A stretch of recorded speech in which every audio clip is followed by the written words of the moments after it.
नमस्ते दोस्तों। आज के इस एक्सप्लेनर में आपका स्वागत है। तो आज के हमारे इस एक्सप्लेनर का रोड मैप कुछ ऐसा है। पहले हम समझेंगे मिट्टी का विज्ञान, फिर भारत का डाइवर्स मृदा मानचित्र, प्रमुख मिट्टियां, कुछ विशेष मिट्टियां, क्षरण का बढ़ता खतरा और अंत में इसके संरक्षण के तरीके। शुरुआत करते हैं भाग 1 से, मिट्टी का विज्ञान। पूरे भारत का नक्शा देखने से पहले ये जानना बहुत जरूरी है कि आखिर ये मिट्टी तैयार कैसे होती है।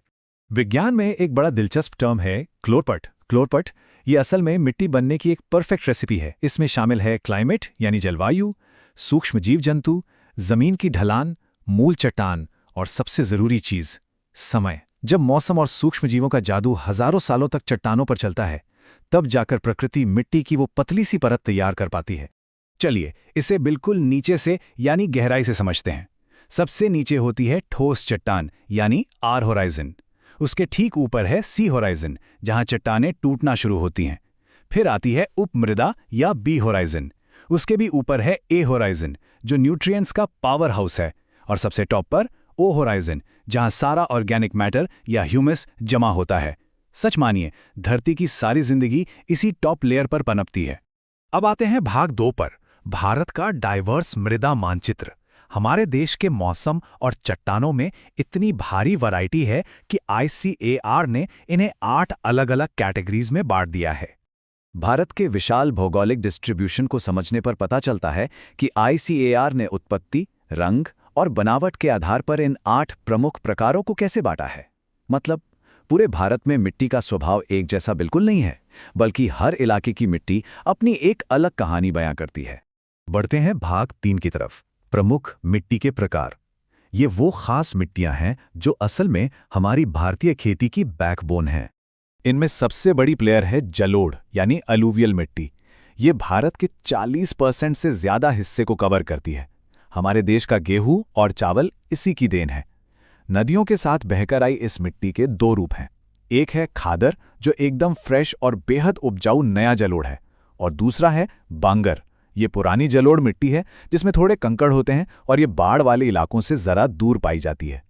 फिर आती है काली मिट्टी, जिसे रेगुर भी कहते हैं। दक्कन के पठार की विशाल चट्टानों से बनी इस मिट्टी का एक बड़ा ही शानदार सुपर पावर है, नमी को सोख कर रखना। गर्मियों में इसमें गहरी दरारें पड़ जाती हैं, जिसे सेल्फ प्लाविंग या स्वयं जुताई कहते हैं। और हाँ, अगर कपास उगानी हो तो इस मिट्टी से बेहतरीन कोई और विकल्प नहीं है। दूसरी तरफ हैं लाल और पीली मिट्टियां।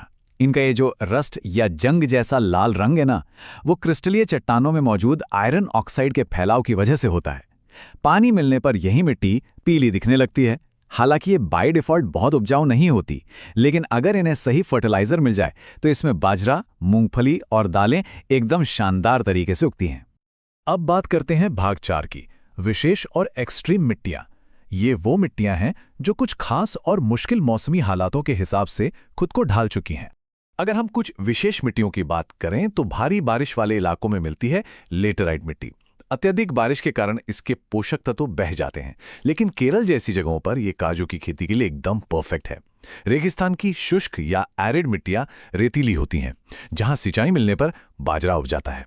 फिर हैं लवणीय यानी सलाइन मिट्टियां, जो ज्यादा नमक की वजह से बंजर होती हैं। और दलदली मिट्टियां, इनमें भरपूर ऑर्गेनिक मैटर होता है जो मैंग्रोव के जंगलों को खड़ा रखता है।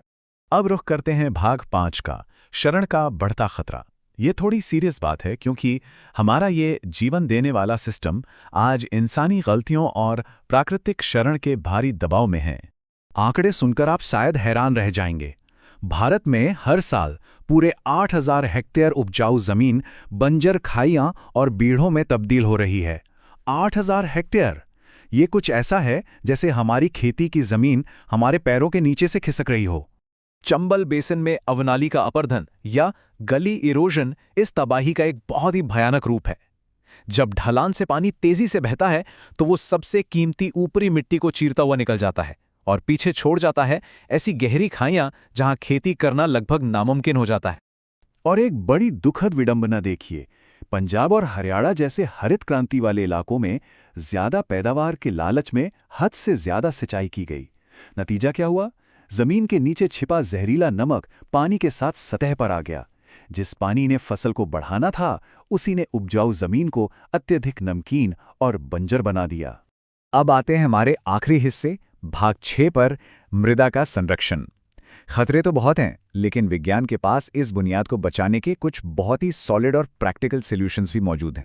मिट्टी के क्षरण को मात देने के लिए कई बेहतरीन तरीके अपनाए जा सकते हैं। ज्यादा से ज्यादा पेड़ लगाना यानी वनीकरण तो प्राथमिक कदम है ही, लेकिन स्ट्रिप क्रॉपिंग या पट्टीदार खेती भी कमाल है। ये पानी के तेज बहाव के लिए एक नेचुरल डैम या स्पीड ब्रेकर का काम करती है।